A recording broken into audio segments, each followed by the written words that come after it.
Hey guys, tonight we are going to talk about a boy who was supposed to be everything, but ended up being a footnote in the shadow of his much louder, much rounder younger brother. It's a miserable, rainy sort of story, the kind that suits a British winter. If you're enjoying these late night dives, hit that like button and drop a comment letting me know where you're listening from. Arthur. Poor, quiet Arthur. He arrived in this world at Winchester, which was a very deliberate choice by his dad, Henry VII. See, Henry was a bit of a chancer who had just won the crown at Bosworth-field, and he was desperate, absolutely desperate, to prove he wasn't just some Welsh upstart with a decent army. He wanted people to believe he was the second coming of King Arthur. Yes, the sword in the stone Arthur. It's a bit cringeworthy when you think about it. A king naming his kid after a legend just to boost his own street cred. The night he was born, September the 20th, 1486, it was pouring. Just a relentless, soaking English rain that turned the roads into soup. Winchester was chosen because it was supposedly the site of the original Camelot. His mum, Elizabeth of York, must have been exhausted. She'd spent her life watching her family kill each other or get locked in towers, and now she's handed this tiny, fragile thing who represents the union of the roses. Red and white. A peace treaty in a swaddling cloth. He was a month premature, mind you. Not a great start. People back then were incredibly superstitious about that sort of thing. If a baby came early, the gossips in the marketplace would start whispering about weak blood or ill omens.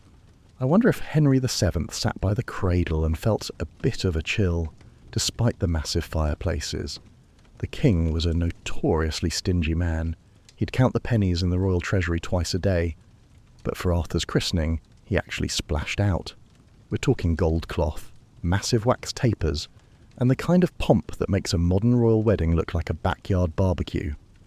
The kid was baptised in Winchester Cathedral, and it was freezing.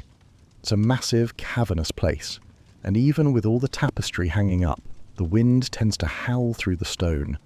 They had this huge silver-gilt font, and the poor lad was dunked in while the nobility watched on, shivering in their furs. His godfathers were these heavy-hitting lords who probably spent the whole ceremony eyeing each other up, wondering who was going to rebel next. It wasn't exactly a relaxed family affair. Actually, the Great Hall there has a round table hanging on the wall. Henry VII actually had it repainted just to make it look more Tudor for the occasion. Bit of a DIY project for a king. He wanted the world to see that the blood of the ancient British kings was flowing in this tiny, premature infant's veins. It was propaganda, pure and simple. Arthur himself, he wasn't like his brother, Henry. You know the one, the big, ginger, loud Henry VIII who liked wrestling and shouting and eating whole chickens. Arthur was different. He was slight, not necessarily sickly from the get-go, though historians love to debate that. But he was definitely more on the delicate side of the spectrum. He had his mother's features, fine-boned, a bit more elegant. He was the rose of England, but a rose that looked like it might lose its petals if the wind blew too hard.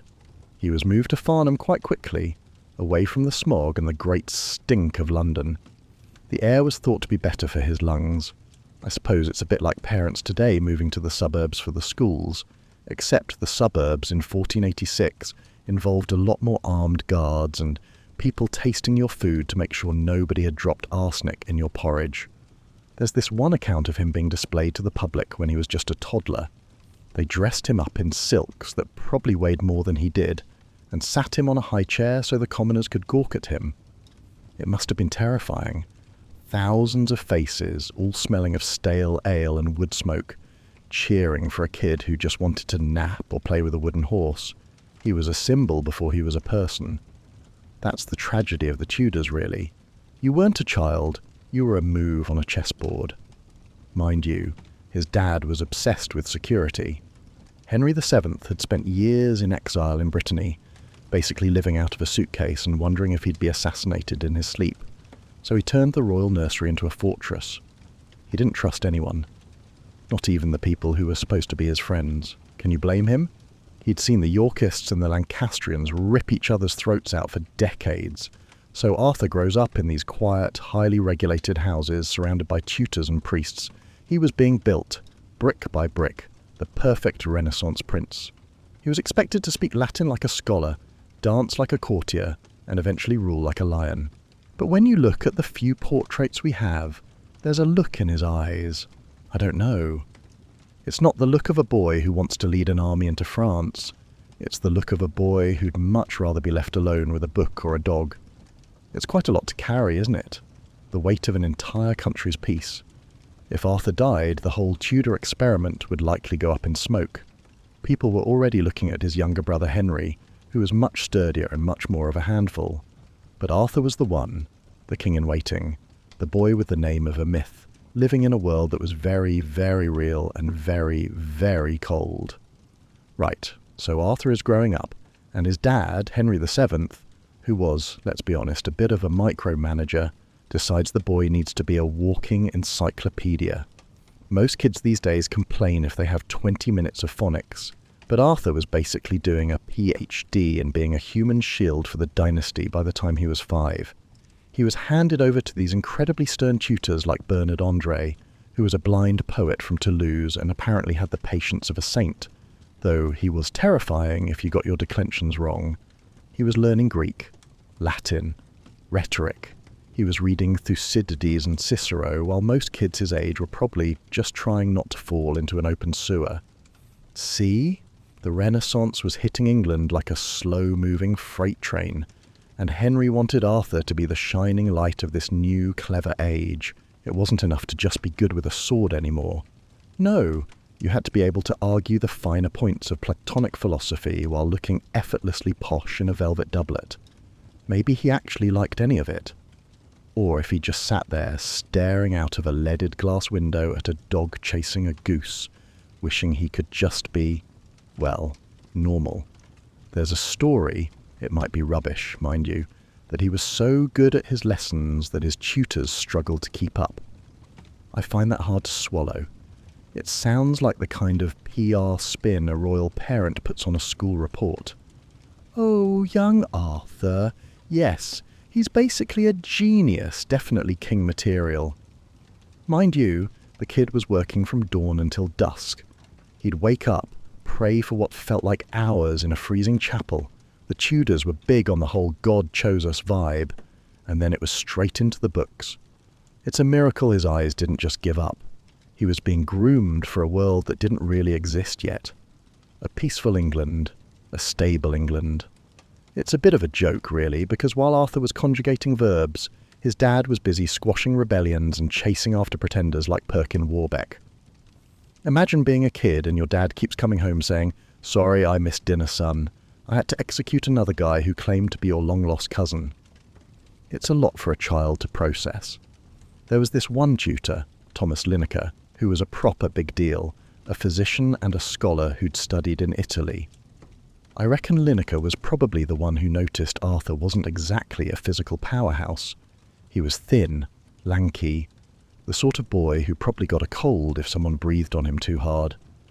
See, in those days, if you were a bit pale, they'd give you some concoction made of ground-up pearls or boiled herbs that probably tasted like old socks. Actually, I read somewhere that they used to use mummy powder as medicine back then. Actual ground-up ancient Egyptians. Can you imagine? Here you go, Your Highness. Have a spoonful of Ramses II. It'll clear that cough right up. Disgusting. I don't think Arthur had to eat mummies, but the medical science was definitely more guesswork than anything else. He did do the outdoor stuff, though. Archery, hunting. You couldn't be a prince and not kill a deer occasionally. It was expected. But he wasn't a natural athlete like his brother Henry would become. Henry, the younger one, was already showing signs of being a total show-off. He was loud, he was fast, and he was built like a brick outhouse even as a toddler. Arthur was the quiet one in the corner, probably checking his Latin homework while Henry was busy knocking things over. I reckon there was a bit of a weird vibe between them. Imagine being the spare and watching your older brother get all the best tutors and the fancy titles. Arthur was made Prince of Wales when he was only 3. 3! I couldn't even tie my own shoelaces at 3, and he was technically the ruler of a whole country, even if it was just on paper. He was sent off to Ludlow Castle later on, which is a proper medieval fortress on the border of Wales. It's a beautiful place, Ludlow. Great pubs in the town now, but back then it was the edge of the known world. Cold stone walls, drafty corridors. It was meant to be a training ground for him to learn how to actually run a government. He had his own council, his own court. It was like a miniature version of his dad's setup in London. He was surrounded by older men in heavy robes who'd whisper in his ear about taxes and border disputes. I bet he was bored to tears. Or maybe he took it seriously. He seems like the type who would have been a real stickler for the rules, a bit of a teacher's pet. Yes, Lord President, I've reviewed the accounts for the wool trade and I believe we're missing fourpence. The pressure must have been suffocating. Every letter he wrote was checked. Every word he spoke was weighed.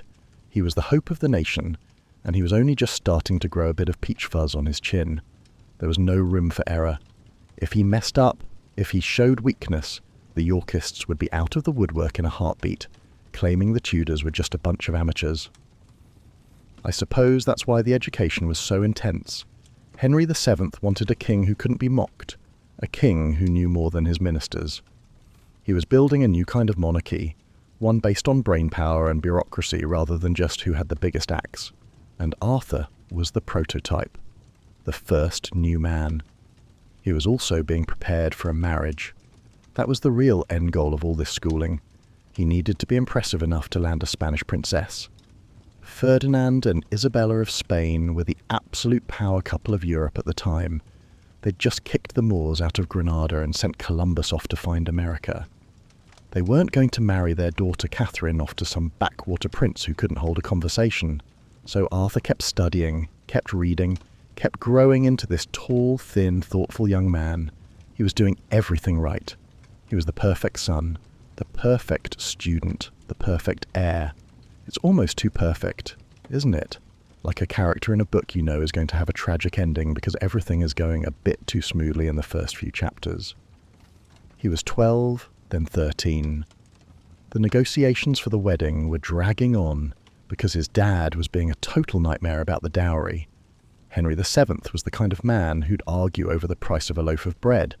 So, imagine him trying to negotiate for a princess. The poor kids, Arthur and Catherine, were just names on a contract. They started writing to each other in Latin. These stiff, formal letters that were probably drafted by 10 different bishops before they were even sent. I hope you're well. I am also well. I look forward to seeing you. I bet they didn't even mention what they liked to eat or if they had a favourite horse. It was all, Your Serene Highness this and Your humble servant that. I wonder if Arthur ever felt a flutter of excitement, or was it just another assignment, another chapter in his textbook? Lesson 4, How to Woo a Spaniard in a Language That's Been Dead for 1,000 years. He was a kid living a man's life and the clock was ticking. So, we've got Arthur sitting in his cold castle, and meanwhile, down in Spain, there's this massive geopolitical tug-of-war going on, because Henry VII was frankly a bit of a nightmare to deal with when it came to cash. See, he wanted the prestige of a Spanish alliance. Spain was the it country of the 1490s, the one everyone wanted to be seen with at the party. But he didn't want to pay the premium.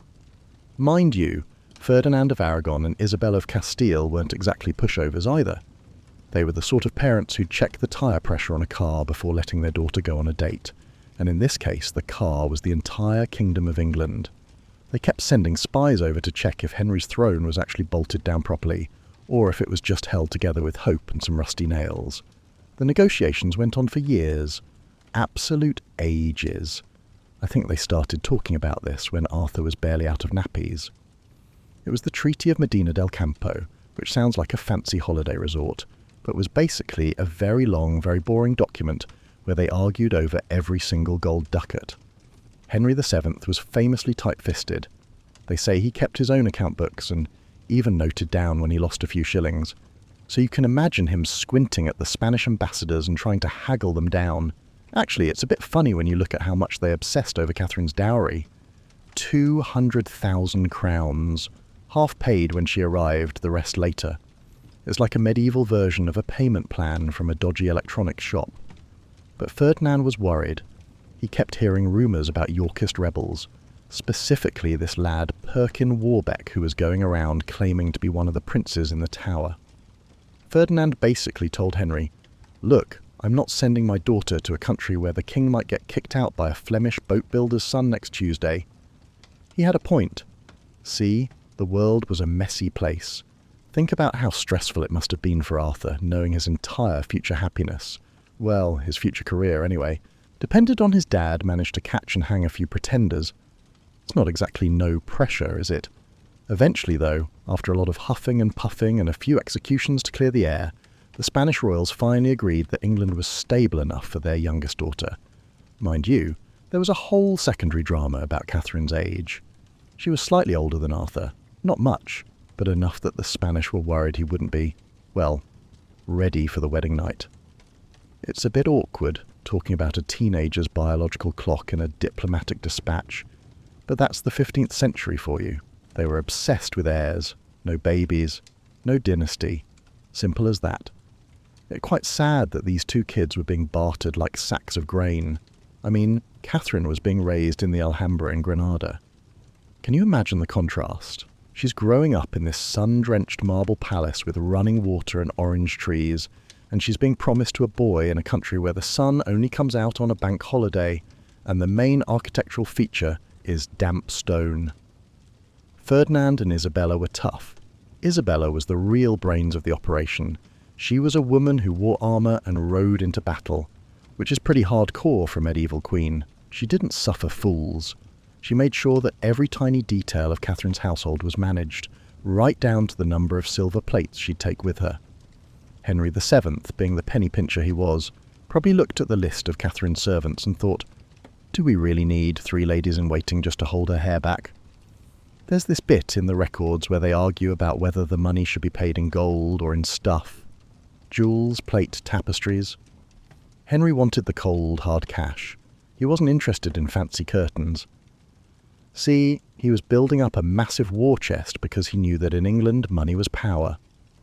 If you have the gold, you can buy the mercenaries, and if you have the mercenaries, you keep your head on your shoulders. Did Arthur ever got a peek at the letters his dad was writing? Probably not. He was too busy with his Greek.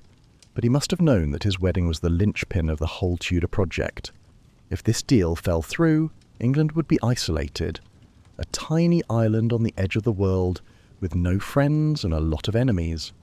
The Spanish were also using the marriage to keep France in check. Everyone hated the French back then. It was the great European pastime. By teaming up with England, Spain was basically surrounding France with a pincer movement. Arthur was just a small, slightly pale cog in a massive machine designed to make life difficult for the King of France. I suspect the poor lad felt more like a prize horse than a human being. There's a record of him being brought out to meet the Spanish ambassadors when he was about 11. They made him dance and show off his Latin to prove he wasn't a weakling. He had to perform. It reminds me of those child beauty pageants, except with more velvet and a much higher chance of someone getting beheaded if things went south. See, the Spanish were still nervous. They kept sending these cryptic reports back to Madrid saying the prince was small for his age, but graceful. It's basically code for, he's a bit of a twig, but he knows which fork to use. Ferdinand was a cynical old man, and he didn't trust Henry as far as he could throw him, which probably wasn't far, given Henry was quite a wiry fellow himself. The gamble was huge. If the marriage worked, England became a major player. If it failed, well, we wouldn't be talking about the Tudors today, would we? We'd probably be talking about the house of some other guy who won a battle in 1505. Everything rested on these two teenagers who hadn't even seen a portrait of each other that wasn't heavily filtered by a court painter. I've seen some of those early portraits of Catherine of Aragon. She looks quite stern, a bit of a square jaw. She didn't look like someone who'd take any nonsense. I bet Arthur was secretly terrified. Or maybe he was just excited to finally have someone his own age to talk to, even if they had to do it in a language that nobody had used for conversation since the fall of Rome. The ship was being readied. The dowry was being packed into crates. The king was checking his ledgers. And in the middle of it all, Arthur was just waiting for a girl he didn't know from a country he'd never see to come and change his life forever. It's a lot for a kid who's barely started shaving. So, while the lawyers and the money men were bickering over gold coins in dusty back rooms, Arthur and Catherine were shoved into this bizarre, long-distance pen-pal relationship. It wasn't exactly WhatsApp, was it? We're talking about letters that took weeks, sometimes months, to cross the Pyrenees and the English Channel, often arriving smelling of salt, horse sweat and old leather. They wrote in Latin. Now, I don't know about you, but my Latin is 0, but these two were expected to express eternal devotion in a language usually reserved for tax law and church prayers. Mind you, they weren't even writing the stuff themselves most of the time. You had a room full of bishops and secretaries hovering over the parchment, scratching their heads and making sure the grammar was perfect, because heaven forbid a misplaced ablative absolute should start a war with Spain. It's a bit tragic. 2 kids, barely 15, pretending to be deeply in love with a person they'd only seen in miniatures. And those miniatures were the 1500s version of a heavy Instagram filter. The painters always made the eyes bigger and the skin clearer. I bet Arthur looked at his portrait and wondered who the handsome lad was. In one of the letters, Arthur calls Catherine his dearest spouse and talks about how his love is unalterable. He probably had a tutor poking him in the ribs to make sure he used the right adjectives. See, the whole thing was a performance. It was a stage play where the actors were in different countries and the script was written by people who hadn't felt a romantic spark since the 1470s. Think about what they really wanted to say. Is it always raining there? Do you like dogs? I'm terrified of my dad. Instead, they got pages of stiff, formal nonsense about the bonds of a holy matrimony and the alliance of our great houses. All those loops and swirls. It's a wonder they didn't accidentally declare war on Portugal because someone couldn't read a capital P. Mind you, Catherine was apparently quite good at her Latin studies. She was sharp. Isabella made sure of that. The Spanish court was a bit of a haven for female intellectuals at the time, which was pretty rare. She was probably much brighter than most of the blokes she ended up dealing with in London. There's this bit where Arthur says he wishes the days would go faster so he could finally see her face. Do we believe him? I'm not so sure. He was a teenager. He was probably nervous as anything. Imagine knowing that in a few months, a girl you've never met is going to turn up, and you're expected to not only marry her, but also secure the entire future of the English monarchy in the bedroom. It's enough to make anyone want to hide under the bedsheets. The pressure from Henry VII was relentless. He was constantly checking in on Arthur's progress, making sure he was looking kingly. The kind of man who'd criticise the way you held your fork at dinner. He wanted a masterpiece, not a son. And Arthur, being the dutiful lad he was, just kept writing those letters. He kept playing the part. People say that Arthur was actually quite romantic in his own quiet way. Maybe. Or maybe he was just incredibly good at following instructions. There was this one letter sent in 1499 where he talks about his vehement desire to see her. Vehement. That's a big word for a boy. It's the kind of word you use when you're trying to impress your father-in-law. The Spanish were still stalling. They were like that friend who says they're 5 minutes away when they haven't even left the house yet. They kept coming up with excuses. The weather was bad. The ships weren't ready. Catherine had a cold. Really, they were just waiting to make sure Henry VII didn't get overthrown by another random rebel. It was a game of diplomatic chicken. It was all too managed, too sterile. It's like being forced to marry your LinkedIn connection. You know their CV is impressive, but you've no idea if they have bad breath or a weird laugh. Actually, speaking of weird laughs, the Tudor court was incredibly noisy. Not just the talking, but the dogs, the hawks, the musicians. It must have been a massive sensory overload for a kid who'd spent most of his life in quiet study. And now he's writing to a girl who grew up in the hushed, elegant halls of the Alhambra. They were worlds apart, not just miles, but cultures. The letters reached a bit of a fever pitch towards the end of 1500. The date was set. The ships were finally being fitted out in Corunna. Arthur was told to start preparing his welcome speech, probably in Latin, naturally. I can see him practicing it in front of a mirror, trying to look older than his years, trying to hide the fact that his hands were probably shaking. He was 15 now, a man by Tudor standards, but he was still that same slight, thoughtful boy who'd been born in the rain at Winchester. He was a prince of paper and ink, waiting for the real world to finally show up on the horizon. I don't think he had any idea how much his life was about to be turned upside down. His brother Henry was probably watching all this with a bit of a smirk.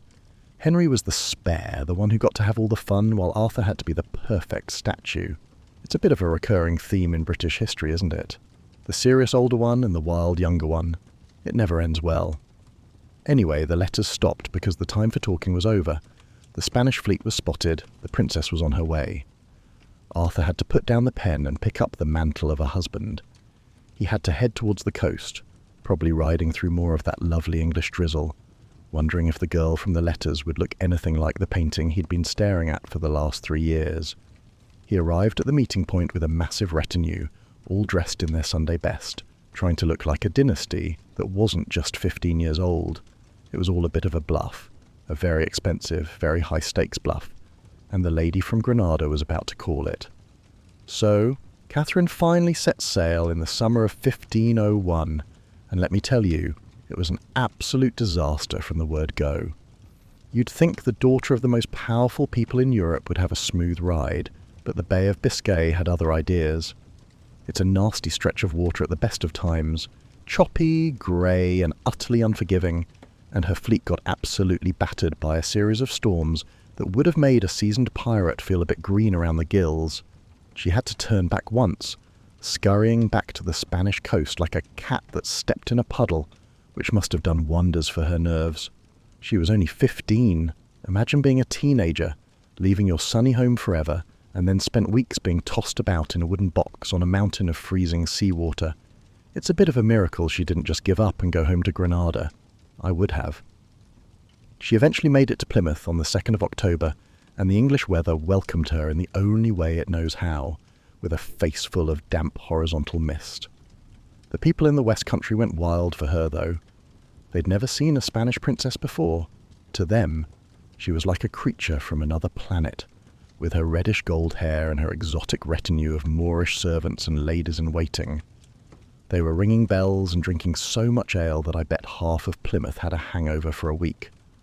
Arthur, meanwhile, was stuck in the middle of the country, probably biting his nails and wondering if she'd actually arrived, or if she'd been swallowed by a kraken somewhere off the coast of France. The king was in a right state. Henry VII was obsessed with the protocol of the whole thing. He wanted everything to be perfect because he knew the Spanish ambassadors were watching his every move, probably writing down if the carpets were frayed or if the roast beef was a bit overdone. It's a bit like having the in-laws over for the first time, except the in-laws can declare war on you if they don't like the wallpaper. Actually, speaking of wallpaper, did you know that the Tudors didn't really have it? They used these massive, heavy tapestries to keep the drafts out. They were gorgeous, sure, but they were also absolute magnets for dust and moths. I can't imagine the smell of a damp castle room lined with old wool. Must have been like a wet dog that's been rolling in incense. Back to the princess. She was exhausted. She'd been at sea for what felt like an eternity. Her priests were all praying for her soul, and she probably just wanted a hot bath and a nap. But no. She had to be paraded through the mud of southern England. The roads back then were basically just tracks through the dirt, and after a bit of rain, they turned into a bog that could swallow a horse. See, there was this weird tension in the air. People were excited, but there was also this lingering doubt. Was Arthur strong enough for this? Would they actually like each other? I suppose it's the original Married at First Sight, just with more at stake and a lot more velvet. Catherine spoke no English. Arthur spoke no Spanish. They were going to have to rely on their Latin, which, as we've discussed, is a bit like trying to flirt using a dictionary of legal terms. What she thought of the food when she landed. Coming from a place with oranges, almonds and spices to a country where the height of culinary achievement was a boiled cabbage and some salted pork. It must have been a bit of a shock to the system. She wasn't alone. She had this huge household with her, including her duenna, Elvira Manuel, who was apparently a bit of a dragon. Elvira's job was to make sure Catherine stayed proper and didn't let any English influence rub off on her too quickly. It was like a little bubble of Spain moving through the English countryside, dripping with gold and Catholic fervour. And then there was the illness. She wasn't just tired, she was genuinely unwell after the voyage. Some people think it was just exhaustion, but in those days, any little fever could be the end of you. The king was terrified. If she died before the wedding, he'd have to send the dowry back, and we all know how much Henry VII loved his money. He probably would have rather lost a finger than 100,000 crowns. He sent his own doctors to check on her, which probably didn't help much given that their idea of medicine usually involved leeches or smelling salts made of vinegar. See? Catherine was a prize that had to be kept in pristine condition until the ceremony. She was the golden ticket. Arthur was feeling the pressure more than anyone. He was riding out to meet her, surrounded by his own court, trying to look like a man who was ready for a wife. He was only 15, remember. His voice had probably only just finished breaking. He was tall but thin, like a piece of celery in a suit of clothes. It's quite a long trek from where he was to where she was. Days of riding through the rain, staying in draughty inns or the houses of local lords who were desperate to impress the prince. I bet he spent the whole journey rehearsing his first words to her. Salve, princessa. Or something equally thrilling. His dad decided to break all the rules of etiquette and go meet her early. Henry VII was never one for waiting when there was business to be done. He grabbed Arthur and they headed for Dogmersfield, where Catherine was resting. The Spanish were horrified. According to their rules, the groom wasn't allowed to see the bride's face until the wedding day. It was a bit of a no-peeking policy. Henry didn't care. He was the king. He was going to see what he'd paid for. It was a bit of a clash of cultures, the rigid, formal Spanish versus the let's-just-get-on-with-it Tudors. I can see the Spanish ambassadors flapping their hands and trying to block the door, while Henry just pushes past them with a grin, dragging a very embarrassed Arthur behind him. It was incredibly awkward. Imagine being Catherine tucked up in bed, feeling like death warmed up, and suddenly the King of England and your future husband burst in to say hello. You've got no makeup on, your hair's a mess, and you're probably wearing your most comfortable but least attractive nightgown. Actually, I don't think they had nightgowns like we do. They probably slept in their shifts or even nothing at all, though in that weather you'd want a few layers of wool. Regardless, it was a proper royal ambush. Henry wanted to make sure she was the girl in the picture and not some random stand-in. He was a suspicious man, our Henry. They finally stood face to face, the Prince of Wales and the Infanta of Spain. The rain was probably drumming on the roof, and the room was likely lit by a few flickering candles that made everyone's shadows look 10 feet tall. They looked at each other, and for the first time, the letters and the contracts didn't matter. It was just two teenagers in a cold room in Hampshire, wondering what on earth they were supposed to do next. So, picture the scene at Dogmersfield. You've got the Spanish entourage practically forming a human wall because, in their world, seeing the bride before the big day is basically a one-way ticket to bad luck and diplomatic scandal. Henry VII didn't give a toss about Spanish etiquette. He'd spent half his life avoiding assassins and the other half counting pennies, so he wasn't about to let a few fussy duennas stop him from inspecting the merchandise. He literally told the Spanish ambassadors that even if she were in her bed, he'd see her. Bit creepy? Maybe. But that was Henry. He drags poor blushing Arthur into the chamber, and there she is, Catherine. She's probably exhausted, perhaps a bit pale from the sea air, but she stands up and they all try to have a chat. The problem was they couldn't understand a bloody word. See, they all knew Latin, but the way a Spaniard pronounces Latin is about as similar to the English way as a Cornish pasty is to a taco. They're standing there, nodding like those toy dogs you see in the back of cars, just making noises at each other and hoping nobody says something accidentally offensive. It must have been excruciatingly awkward. Eventually they gave up on the talking and started dancing. I'm not joking. To break the ice, they just started busting moves in the middle of this drafty manor house. Arthur danced with his mother's lady-in-waiting, and Catherine showed off some Spanish dances. It's a bit like a modern nightclub where the music is too loud to talk, except the music is a bloke with a lute and everyone is wearing 40 pounds of velvet. Dancing is a bit of a weird way to get to know someone you're about to spend your life with. Arthur, luckily, was quite a graceful lad. He'd been trained for this. He and Catherine finally had this strange, silent connection through the rhythm of the music. After the dancing was done, Henry VII was satisfied. He told his council that she was right beautiful and had a goodly person. Basically, she'd passed the vibe check. Actually, speaking of vibes, did you know that people back then believed your physical appearance was a direct map of your soul? If you were good-looking, you were holy. If you had a bit of a wonky nose, people assumed you were probably up to no good. It's a bit harsh, isn't it? Luckily for Catherine, she had that classic Tudor-approved look. Strawberry blonde hair and a fair complexion. After this weirdly intense meet and greet, they had to get to London. This was the real show. The royal entry. London back then wasn't the glass and steel metropolis we know. It was a sprawling, wooden, stinking mess of half-timbered houses leaning over streets so narrow, you could shake hands with your neighbour from the upstairs window. They'd spent a fortune on the decorations. There were these massive wooden stages called pageants, built all along Cheapside, featuring actors dressed as stars and planets and ancient kings, all shouting poetry at the kids as they rode past. The noise was deafening. Thousands of Londoners, all probably a bit tipsy on free wine, because the fountains were literally running with the stuff, screaming their heads off for the Spanish princess. See, everyone loved a wedding. It meant a day off work and a chance to see some celebrities. Catherine was riding a mule, which was a very Spanish, very humble touch. But she was covered in jewels that probably cost more than the entire city budget. There's this one detail that always gets me. On her way through the city, she wore a hat that looked like a cardinal's hat, tied with a gold lace. It sounds a bit fashion-forward, doesn't it? A bit Met Gala for 1501. The Londoners went absolutely spare for her. They called her the Infanta, and for a moment it felt like the whole country was actually united. No Yorkists, no Lancastrians. Just a boy, a girl, and a lot of expensive decorations. Arthur was riding separately, looking every inch the Prince of Wales.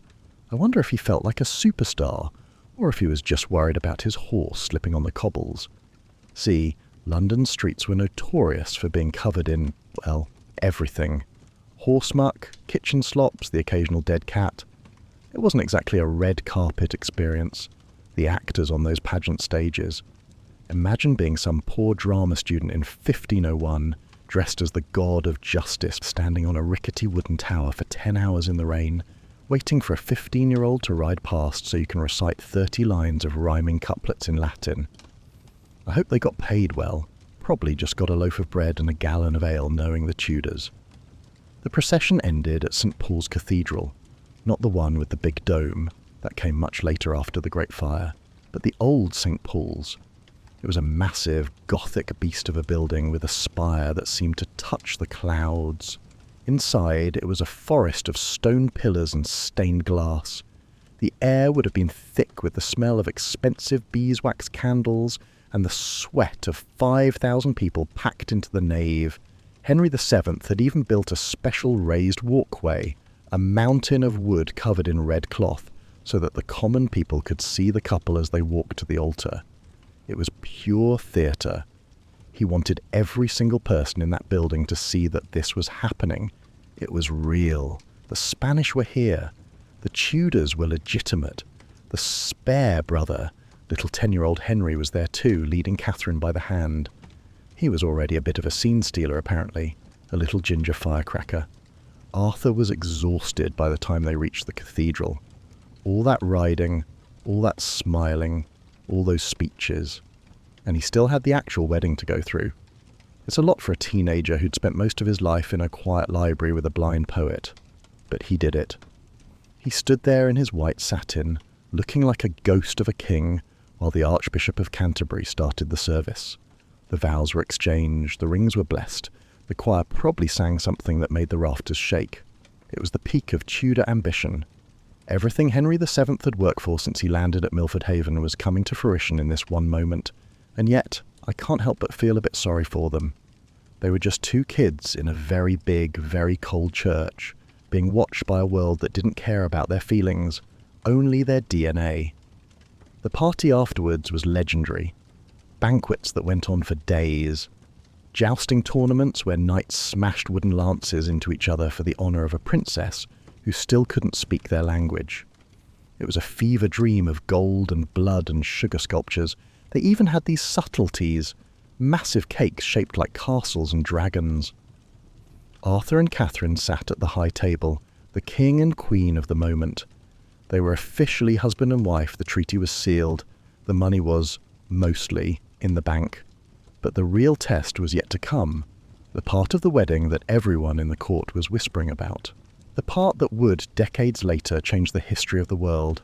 The wedding service is over, and now we get to the bit that everyone's been waiting for, or perhaps dreading, depending on how much of a romantic you are. The feast was a marathon of gluttony.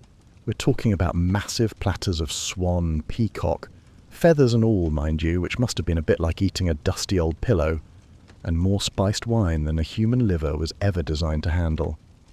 They had these subtleties, which were basically elaborate sugar sculptures that looked like fortresses or saints, and honestly, if you were there, you'd have probably just tried to nick a piece of the wall and gone for a nap. But Arthur and Catherine couldn't leave. They had to sit there, the centrepiece of the whole raucous affair, while the nobility got progressively more hammered on Hippocras. Then came the dancing.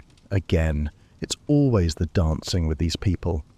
Arthur apparently got up and danced with his sister Margaret, and he was reported to have behaved himself right pleasantly. I've always found that phrasing a bit suspicious. It sounds like something a polite aunt says when you've managed not to fall over at a wedding. There was this massive, heavy expectation hanging in the air. The bedding ceremony. It's a bit weird for our modern tastes, the idea of a whole crowd of bishops and lords escorting a couple to their bedroom, blessing the bed with holy water, and then hanging around to make sure they actually got under the covers. Bit voyeuristic, if you ask me. Mind you, it was a legal necessity. If the marriage wasn't consummated, basically if they didn't do the deed, the whole Spanish alliance could be ripped up like a bad contract. Can you imagine the pressure of performing for the future of your country in a room that's basically a stone fridge? They were led to the state bed, which was draped in enough silk and gold thread to buy a small town, and the king, Arthur's dad, was probably lurking nearby, metaphorically checking his stopwatch. The couple was left alone. Finally. Or so we think. Now, this is where history gets incredibly messy, and a bit he said, she said. Decades later, when Henry VIII wanted to dump Catherine, she swore on her soul that her marriage to Arthur had never been completed. She said they'd slept in the same bed, but that was it. Just a bit of a chat, and some sleep. Arthur, on the other hand, supposedly emerged from the chamber the next morning and shouted for a drink, saying, "Masters, bring me a cup of ale, for I have been this night in the midst of Spain." I don't know about you, but that sounds exactly like something a 15-year-old boy would say to his mates to sound like a big man. It's the 1501 version of locker room talk. Did he actually do it? Or was he just terrified and making it up so he didn't look like a failure in front of the court? See, Arthur was quite a reserved, scholarly lad. The idea of him swaggering out and boasting about his night's work feels a bit, well, out of character. Catherine was stubborn. Very stubborn. If she said it didn't happen, she might have been telling the truth, or she might have been playing the long game for her own survival. It's one of those things we'll never truly know, like what happened to the princes in the tower or why people still buy canned tripe. I reckon the truth is probably somewhere in the middle. They were two kids. They were exhausted. They spoke different languages. It wouldn't be a shock if they just had a bit of a cuddle and conked out, overwhelmed by the sheer madness of the last few days. But the Tudor dynasty needed more than a cuddle. They needed a pregnancy. There was a bit of a debate afterwards about whether they should even be living together yet. Some of the Spanish advisors thought Arthur was too young and weak, and that over-exerting himself would literally kill him. It's a bit of a weird medical theory, the idea that you could run out of life force if you were too enthusiastic in the bedroom, but people genuinely believed it. They thought the vital spirits were a finite resource. Anyway, the king was in a rush. He wanted them off to Wales as soon as possible to start their own court. He wanted Arthur to start being a king in waiting, and that meant Catherine had to go with him. The court was split. Some said, keep them apart for a bit, let the boy grow some muscle. Others, including the king, said, nonsense, they're married, get on with it. It was a bit of a tug-of-war over Arthur's health and his duties. Henry VII was always looking at the bottom line.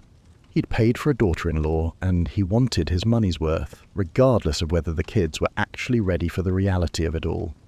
Did Catherine felt lonely? She was surrounded by English people she didn't know, in a city that was loud and dirty with a husband who was basically a stranger. So, the wedding was done, the wine was mostly drunk, and now these two kids had to actually live together, which was a bit of a tall order considering they didn't share a mother tongue. Mind you, they were both highly educated, the absolute cream of the Renaissance crop, but they were stuck in this linguistic limbo where the only bridge between them was a dead language. They tried to flirt in Latin. Just think about that for a second. Trying to be charming or funny or sweet, using the same vocabulary you use to describe a legal contract or an exorcism. It must have been excruciatingly dry. "How are you today, my dearest wife?" Probably sounded more like a call to prayer or a lecture on Roman grain tax.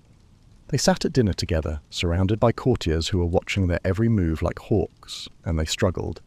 Arthur would say something in his clunky English-style Latin. Catherine would blink, turn to her Spanish ladies, they'd whisper, and then she'd reply in her melodic Castilian Latin, which Arthur apparently couldn't make head or tail of. It's a bit like trying to use a walkie-talkie with a bad signal while a crowd of people screams advice at you. There's this one story, possibly a bit of gossip from the time, that they eventually gave up on the Latin and tried to communicate through gestures and dancing. It's a bit more romantic, I suppose, a bit more human. But you can't really build a political alliance on a game of charades. The cultural gap was wider than the Bay of Biscay. Catherine was used to the Spanish court where everything was stiff, religious and incredibly formal. The English court, despite Henry VII's best efforts to be posh, was still a bit, well, earthy. Lots of dogs under the table, lots of loud laughing, and a general vibe of, let's see how much ale we can drink before we fall over. Catherine must have felt like she'd been dropped into a Viking longhouse. Arthur was trying his best to be the chivalrous knight. He was attentive. He was polite. He was, by all accounts, a perfect gentleman. But he was also a 15-year-old boy who had spent most of his life around priests and elderly lawyers in the Welsh marches. He didn't have the swagger of his younger brother Henry. He was a quiet soul. The clothes they wore for these post-wedding dinners. Arthur had this one gown of crimson velvet, heavily lined with ermine, that must have weighed a ton. You'd be so hot and itchy you could barely think, let alone try to conjugate verbs in your head. They spent their time at Baynard's Castle and later at the Palace of Westminster. The king was always there, hovering in the background. He was obsessed with whether they were getting along, not because he cared about their happiness, but because he was terrified the Spanish would find an excuse to take back the dowry if the marriage wasn't perfect. There was this weird tension in the air. Everyone was waiting for the couple to move to Ludlow, but there was a massive debate about whether Catherine should go. Some of the Spanish doctors thought the Welsh climate was too gross for a girl from the south. They weren't wrong about the weather, to be fair. It's basically just various shades of grey and horizontal rain for 9 months of the year. Catherine maybe just wanted to scream. She'd been trained for this since she was 3, but the reality of a cold English November and a husband who sounded like a choir boy must have been a bit of a shock. They had these formal entertainments where they'd watch people juggle or play the lute. It's the 1500s version of Netflix and chill, but with significantly more people in the room and zero chilling. Every smile from Arthur was recorded. Every sigh from Catherine was analysed.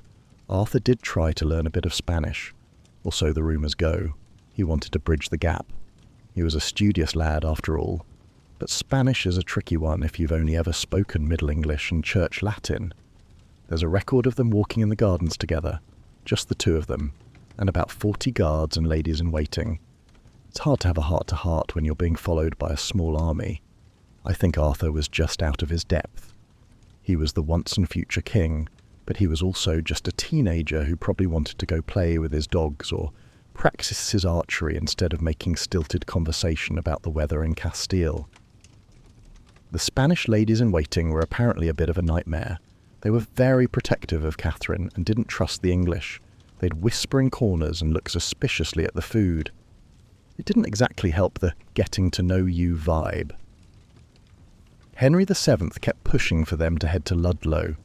He wanted Arthur back at his post on the border. He He wanted the Prince of Wales to be seen doing his job.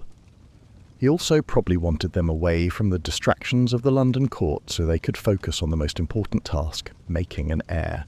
The couple had to attend a lot of masses. Like, a lot. It was the main social event for them.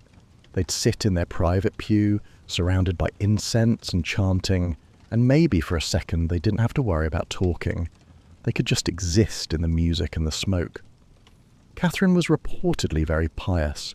She took the religious bits very seriously. Arthur was the same. They shared that, at least. A quiet, steady faith. It was the one thing that didn't need a translator. The king was still worried about the French. He was always worried about the French. He kept the couple close for a while, showing them off to foreign dignitaries like a new pair of shoes. Look at my son. Look at my daughter-in-law. Look at all this Spanish gold I'm about to spend. It was a strange, suspended moment in time. The wedding was over, the future was supposed to be bright, and they were just two kids trying to figure out how to be a we in a world that only saw them as the alliance. One of the tutors mentioned that Arthur was very diligent in his efforts to please his wife. Such a sad, small phrase. Diligent. Like he was doing his homework. So, we come to the bit that basically kept lawyers in work for the next 30 years and eventually tore the English church away from Rome, the bedding ceremony. It wasn't some private romantic affair with rose petals and soft lighting, not even close. It was a public, state-sanctioned event where a gaggle of bishops and noblemen basically marched the two teenagers into a bedroom to make sure they actually got into the same piece of furniture. Mind you, they were 15. I don't know what you were doing at 15, but here's Arthur, having to perform the duties of a husband, while his dad and a bunch of Spanish dignitaries waited in the hallway. The bed itself was a monstrous thing. Heavy silk curtains, embroidered valances, probably smelling of lavender and old wood. They were blessed. The bed was sprinkled with holy water by the Bishop of London. A bit much, really. Then the courtiers did the traditional throwing of the stockings and eventually cleared out, leaving the Prince of Wales and the Infanta alone in the dark. The Spanish accounts are a bit more clinical. They were worried about his stamina. Mind you, the English were convinced he'd done the deed. There were reports of him looking very cheerful the next day. But then, if you're 15 and you've just spent the night with a beautiful princess, you're going to look cheerful whether you actually did anything or not. There's this weird detail about the sheets. People used to check them. It's gruesome, truly. But for a royal marriage, the physical proof was everything. Yet, in this case, the evidence was apparently ambiguous, which is a fancy way of saying nobody really knew for sure. The king, Henry VII, was probably just down the hall, mentally ticking off another box on his grand plan. He didn't care about the intimacy. He cared about the legality. He wanted that marriage sealed so tightly that not even the Pope could pry it apart. Some of the Spanish doctors were actually arguing against them sleeping together. They thought Arthur was too young and delicate. They were worried it would drain his vital spirits. 16th century medicine was a wild ride. One minute they're bleeding you with leeches. The next they're worried that a bit of hanky-panky will make your brain melt. There's a theory that Arthur was genuinely smitten. He'd lived such a sheltered academic life in Ludlow, and suddenly here was this vibrant, sophisticated girl from the most glamorous court in Europe. Maybe he did try. Or maybe he was just too tired from all the dancing and the heavy satin, the morning after gifts. Arthur gave her some jewellery. It's what you did. A bit of gold to say thanks for the wedding. The whole thing feels so staged, like a play where the actors haven't quite learnt their lines yet. They were playing at being adults, playing at being king and queen. But under the robes and the titles, they were just children caught in a Game of Thrones that had been going on since before they were born. The court stayed in London for a few more weeks, celebrating. There were more feasts, more jousts, but the shadow of the bedding ceremony hung over everything. It was the did they or didn't they of the century. Catherine's later insistence on her virginity was the only power she had left. By the time the divorce trials rolled around, everyone involved in that night was dead or had a motive to lie. The truth was buried in the dust of St. Paul's. One courtier noted that the prince appeared somewhat wan in the days following the wedding. Was it because he'd been in the midst of Spain, or was it the first sign that the cold London winter was starting to bite into his lungs? It's hard to say. The records are all tinted by what happened next. Henry VII was already pushing them toward the exit. He wanted them in Ludlow. He wanted the Prince of Wales to return to his duties. The party was over. The bills were coming in, and the damp, dark hills of the Welsh border were waiting for the new husband and wife. So, the confetti, or whatever 16th century equivalent they had, probably just expensive herbs and a lot of mud, had barely settled before the king decided the honeymoon was over. Henry VII was a man who didn't believe in lounging about, so he packed the newlyweds off to Ludlow Castle in the dead of winter. Now, most of the Spanish advisors were absolutely horrified because they thought the Welsh marches were essentially the North Pole, just with more sheep and a higher probability of getting a lung infection. They begged the king to let Catherine stay in the south, perhaps at Richmond or Greenwich, where the air was at least marginally less hostile. Henry wouldn't have it. He wanted them to be a team, a miniature king and queen ruling over the borderlands. The journey was a total slog. It took them weeks to get from London to the edge of Wales, dragging a massive train of wagons and servants through roads that were basically rivers of black sludge. Imagine Catherine, who grew up in the bone-dry heat of Granada, sitting in a swaying litter for hours on end while the English rain hammered against the leather roof. It must have felt like a prison sentence. People in the past must have had a much higher threshold for physical misery than we do. These two were teenagers living in stone boxes where the only heat came from a fireplace that mostly just blew smoke into the room. They finally reached Ludlow around Christmas. The castle was impressive, sure, but it was also a draughty, echoing labyrinth of grey stone and damp tapestries. They set up their household, and for the first time they were the masters of their own domain. Arthur was back on his home turf, trying to show Catherine the ropes of English governance. They were still using that broken Latin to communicate, which probably made deciding what to have for dinner feel like a diplomatic summit at the UN. There's a theory that this was actually the happiest time of Arthur's life. He had his wife. He had his own court. He was finally out from under his father's thumb, even if he was still sending regular reports back to London. He reportedly took Catherine out riding, showing off the rugged beauty of the Shropshire hills. They sat in the Great Hall, presiding over the Council of the Marches. It's a magnificent room even now, with its massive timber roof and the high windows that look out over the valley. Arthur was serious about his duties. He wanted to be the king his father expected. He was signing documents, hearing legal disputes about land boundaries, and trying to keep the local Welsh lords from burning each other's barns down. Catherine was doing her bit too. She was learning the ways of the English nobility. She brought a bit of Spanish flair to the castle, more spices in the kitchen perhaps, and a more rigorous prayer schedule. She was incredibly popular with the locals. They saw her as a true princess, a dash of Mediterranean gold in a very grey landscape. The weather that spring was particularly nasty. 1502 started with a series of biting frosts and endless grey mists that rolled off the river and stayed for days. It was the kind of cold that finds the gaps in your clothes and stays there. There's a lot of debate about whether they were still sharing a bed in Ludlow. Some say they were kept apart on the advice of doctors who thought Arthur was looking a bit thin. Others reckon they were living as a normal married couple. It's all a bit hazy. The records from Ludlow aren't as detailed as the ones from London. We're left with maybe and perhaps. Arthur was working too hard. He felt the weight of the Arthur name and the Tudor name, and he was trying to be everything to everyone. He was 15th and had the responsibilities of a 50-year-old. They spent their evenings listening to music. Arthur loved the harp. It's a very Welsh instrument, haunting and a bit melancholy. It probably suited the mood of the castle when the sun went down at 4 in the afternoon and the candles started to flicker. There was a sense of permanence to it all. They were building a life. They were the future. Nobody was looking over their shoulder. They were the king and queen in waiting, and Ludlow was their training ground.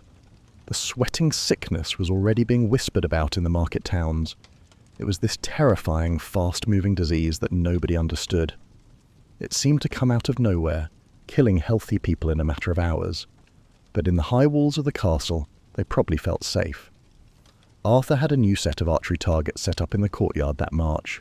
He was trying to keep his strength up. He wanted to be the warrior king the legends promised. The last week of March was particularly wet. The Teme was flooding. The roads were impassable. They were isolated in their stone fortress, surrounded by the sound of rushing water and the wind howling through the battlements. Arthur complained of a slight headache. Just a small thing. Nothing to worry about, the doctors said. It started with a shiver. Just a tiny, insignificant twitch of the shoulders that Arthur probably dismissed as the usual Ludlow draft, whistling through the masonry. By the end of March 1502, the air wasn't just cold. It was heavy, thick with a sort of damp malaise that seemed to hang over the River Thames like a shroud. Then the sweating sickness arrived. This wasn't the plague, no buboes, no slow decline, but something far more frantic and terrifying that the locals called Tudor anglicus. It was a bolt from the blue. 1 minute you were fine, perhaps a bit tired from a morning of legal paperwork, and the next you were drowning in your own skin, your heart hammering against your ribs like a trapped bird. People were dropping like flies in the town. In the castle, the atmosphere shifted from the quiet bustle of a young court to a frantic, silent panic. The prince felt a sudden, crushing pain in his chest. His head was thumping. He went to bed thinking perhaps he just needed a long sleep and a warm posset. The Tudors had some kind of genetic vulnerability to these weird, sudden fevers. Look at how many of them just vanished in their prime. Arthur's fever was that, but with the added benefit of 16th century doctors who wanted to wrap him in hot blankets and deny him water. The sweat was a nightmare of contradictions. You felt like you were freezing, but your skin was pouring out liquid until the sheets were literal rags. It was a race against dehydration, though they didn't call it that then. They thought the humours were out of balance. Catherine caught it too. That's the bit people often forget. They were both down. The two people who were supposed to be the future of England were lying in separate chambers, separated by stone walls and the terrified whispers of their servants, both fighting a ghost they couldn't see. She tried to get to him. She was a Spanish princess raised with a steel spine, and she clearly cared for the lad. But the doctors were adamant. Isolation was the only tool they had, even if it was a useless one. The castle felt incredibly small all of a sudden. All that grandeur, the heraldry, the gold plate, it didn't mean a thing when the heir to the throne couldn't even keep a spoonful of broth down. The priests were working overtime. The smell of incense started to mingle with the cloying, sweet scent of sickness. There's a lot of talk about whether it was actually the sweat, or maybe something like tuberculosis, that had been lurking in his lungs since that premature birth in Winchester. Some historians reckon his delicate nature finally just gave out under the stress of his new life. It's all a bit of a guess, really. We don't have a lab report, we just have the panicked letters of men who were watching their meal ticket expire. The weather didn't help. A great gale was blowing. It was tearing the thatch off cottages and howling through the battlements of Ludlow. It sounds like something out of a cheap Gothic novel, but the records are quite specific about the storm. Nature was putting on a show. Arthur's breathing became ragged, short, sharp gasps. He was drifting in and out of consciousness. In the moments he was awake, did he ask for Catherine? Did he think about his father? Or was he just focused on the next breath? The council members were gathered in the outer rooms, looking at each other in total disbelief. This wasn't the plan. The plan was decades of stability, a smooth transition, a Tudor dynasty that would last forever. They were watching the once-and-future king crumble before he'd even reached his 16th birthday. The Spanish attendants were in a state of absolute collapse. If Arthur died, what happened to Catherine? What happened to the alliance? They were in a foreign land, surrounded by a dying prince and a sick princess, with a king in London who wasn't known for his mercy toward those who failed him. The apothecary was mixing everything he had. Pearls, unicorn horn, which was probably just ground up narwhal tusk, gold leaf. None of it worked. 16th century medicine was basically just a very expensive way of watching someone die. The sheer unfairness of it. He'd done everything right. He'd studied, he'd married the girl, he'd taken the post at the border. He was the good son, and yet, here he was, shivering in a dark room while the rain hammered the windows. His skin turned a greyish blue. The sweat had moved into its final lethal phase. The doctors had run out of ideas. The priests had moved from prayers for recovery to prayers for the dying. Catherine, in her own room, was reportedly slipping in and out of a feverish sleep. She was young and strong, but the grief, if she knew, must have been as heavy as the illness. They were just two kids. The messengers were already being readied. Men were standing in the courtyard, their horses saddled, waiting for the word. They'd have to ride through the storm, through the mud, to tell the king that his sun was setting. There was nothing inevitable about this. If the wind had blown a different way, or if Arthur had stayed in London, everything would be different. But the wind was blowing toward Ludlow. The candles were burning low. The room was cold, despite the fires. Arthur's hand, once steady enough to sign decrees, was picking at the silk threads of his blanket. It was the 2nd of April, 1502. The air inside the prince's bedchamber at Ludlow was probably thick enough to choke a horse, what with the smell of unwashed bodies, the metallic tang of blood from a late-night session of leeches, and the cloying sweetness of the holy oils. Arthur was fading. He wasn't even 16. There's a particular kind of quiet that settles on a room when everyone knows the medicine has failed and they're just waiting for the clock to run out. His breathing was coming in these horrible wet rattles that you could probably hear all the way down in the great hall. The doctors had basically given up. They were standing in the corners, whispering about malignant vapours and the corruption of the air, which is basically what you say when you've got no idea why a perfectly healthy lad is dying on your watch. I've always thought it's a bit of a miracle anyone survived the 1500s at all. You go in for a headache and leave with a hole in your arm and a bill for a pound of ground-up emeralds. Arthur didn't even have that much time. He was drifting. Maybe he saw the sunlight hitting the tapestries, or maybe he was back in Winchester hearing the bells of his christening. It's hard to say. The priests were at the bedside, doing the extreme unction, the last rites. They were dabbing his eyes, his ears, his lips with oil. Per istam sanctum unctionem. The Latin must have sounded different then, more final. Catherine was still in her own room. She was recovering, but she was weak. Some say she wasn't even told he was dying until the very end, because they were worried the shock would kill her too. That's a bit of a grim way to run a marriage, isn't it? Your husband is slipping away next door and you're being fed watered-down wine and told the weather is just a bit unsettled. The prince's last words weren't recorded. History usually forgets the actual ending in favour of a good story. He probably just sighed, a small, tired sound that signalled the end of the House of Tudor's first great hope. The heart stopped. The rattling ceased. Suddenly the silence was broken by the sound of the wind outside. It was still howling, a proper Welsh border gale. Sir Richard Pole, the man who had been like a father to the boy in this damp castle, was the one who had to handle the aftermath. He had to organise the vigil. He had to keep the news from leaking out to the town until the king was informed. They washed the body. They wrapped him in fine linen. The once and future king was now just a very small, very pale corpse in a very large, very cold bed. It's a bit of a mess, the whole thing. All that training, all those Latin verbs, all that Spanish gold, and for what? 5 months of marriage and a tomb in Worcester.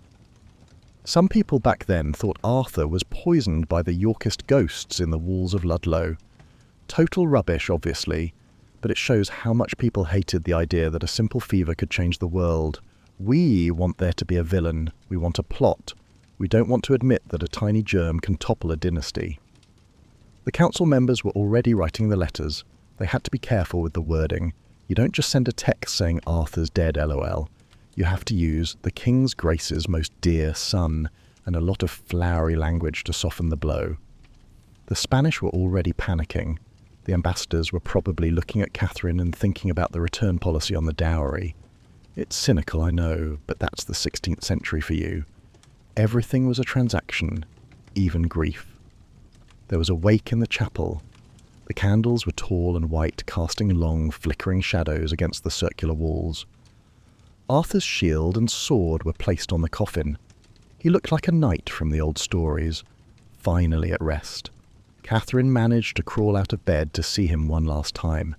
If she stood over him and wondered what on earth she was supposed to do now. She was a widow at 16, in a country that didn't really want her anymore. The messengers were finally sent out. They rode through the night through the mud of the Midlands, heading for Greenwich. They weren't just carrying news of a death.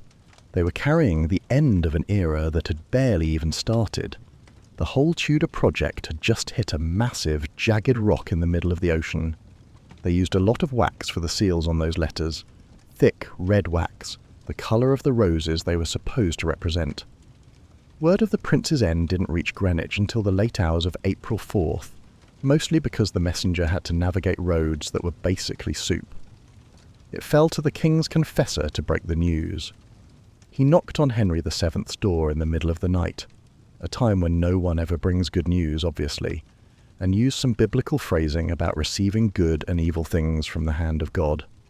Henry, usually the coolest customer in the room, someone who could calculate compound interest while a rebellion was happening outside his window, just crumbled. He sent for Elizabeth of York.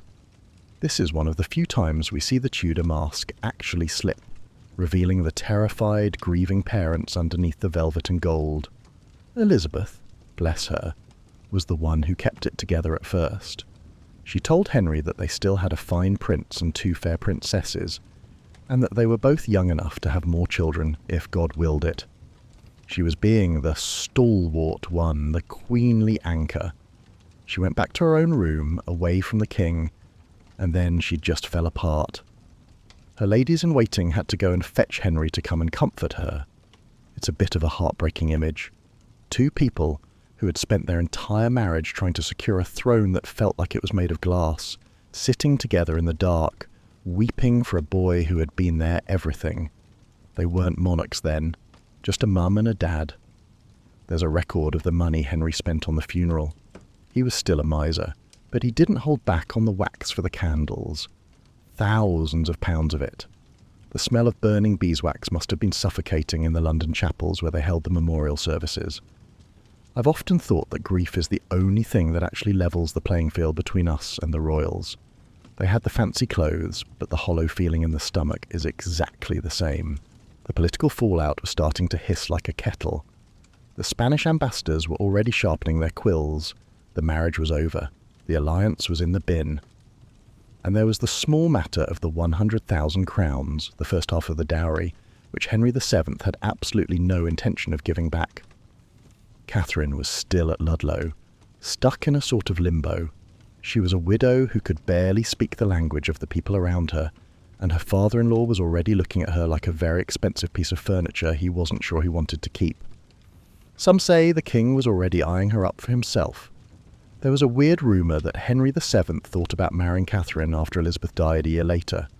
It's properly gross when you think about it. Marrying your own son's widow just to keep the deposit on the wedding. The funeral procession from Ludlow to Worcester was a nightmare. It rained. Again. It poured so hard that the torches kept going out.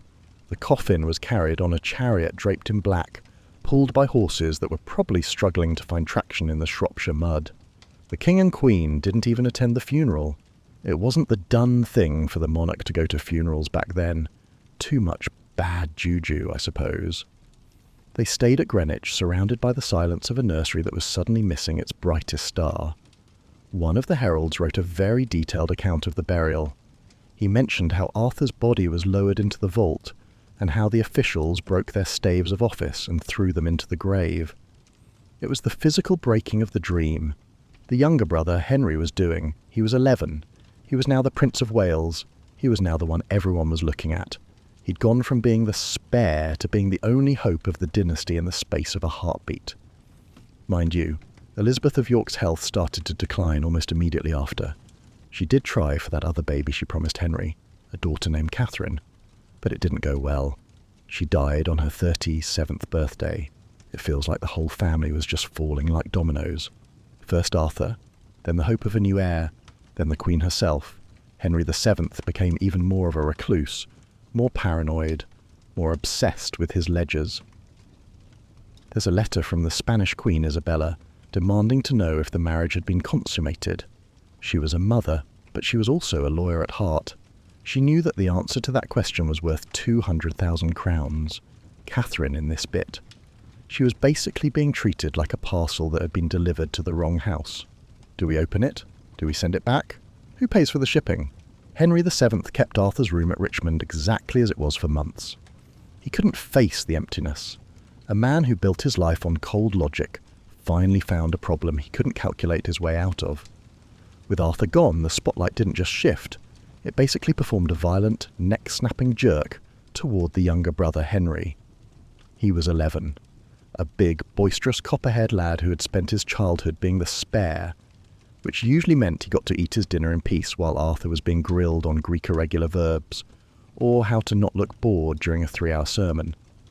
The court was a weird place to be that summer, because the grief was still hanging around like the smell of damp wool, yet everyone was secretly, or not so secretly, staring at this boy and wondering if he had the chops to keep the family business going. He was now the Duke of Cornwall, the Prince of Wales, and the sole anchor of his father's sanity. Henry VII became obsessed. He'd already lost his wife, Elizabeth, a year after Arthur, so he clamped down on young Henry like a vice. The kid wasn't allowed to go anywhere. He wasn't allowed to talk to strangers. He was basically kept in a golden cage, probably bored out of his mind while his father checked his pulse every 5 minutes.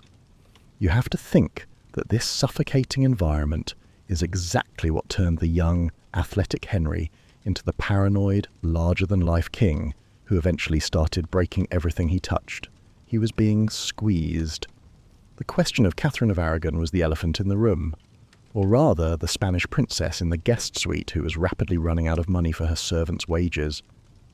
Henry VII didn't want to lose her dowry, but he also didn't want to pay for her lunch. It was a proper mess. The solution? Marry her to the new heir. There was a snag. A big theological snag. According to the Bible, specifically Leviticus, marrying your brother's widow was a massive no-no. It was considered unclean. This is where that whole did they or didn't they business from the bedding ceremony became a matter of national security.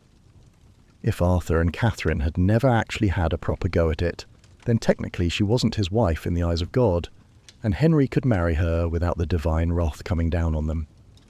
Catherine swore they hadn't. She was a devout Catholic, so her word was supposed to be gold.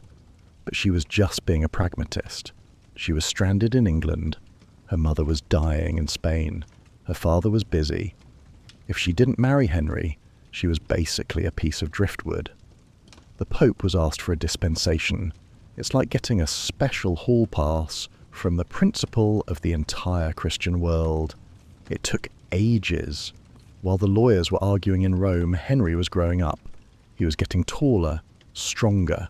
He was becoming the golden boy of the Renaissance, a lad who could out-wrestle the guards and then play a lute and write a song about it.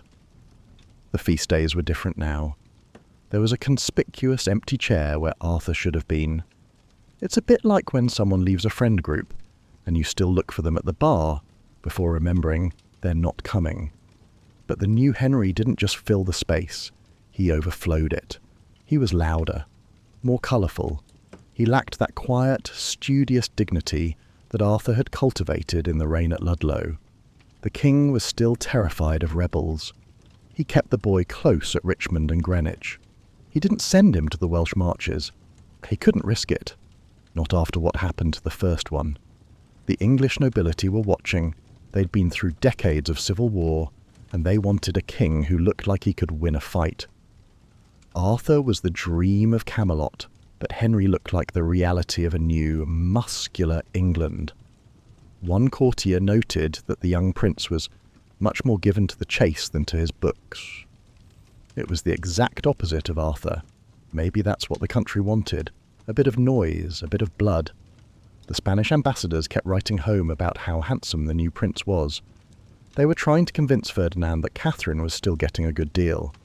Ferdinand was a bit distracted by his own drama in Spain. The tension between the king and his son was starting to grow. Henry VII was becoming more of a hermit, and the young Henry was straining at the leash. He wanted the crown. He wanted the glory. He wanted the world to stop talking about his brother. The countdown to the end of the old king's reign had begun. Everyone knew he was failing.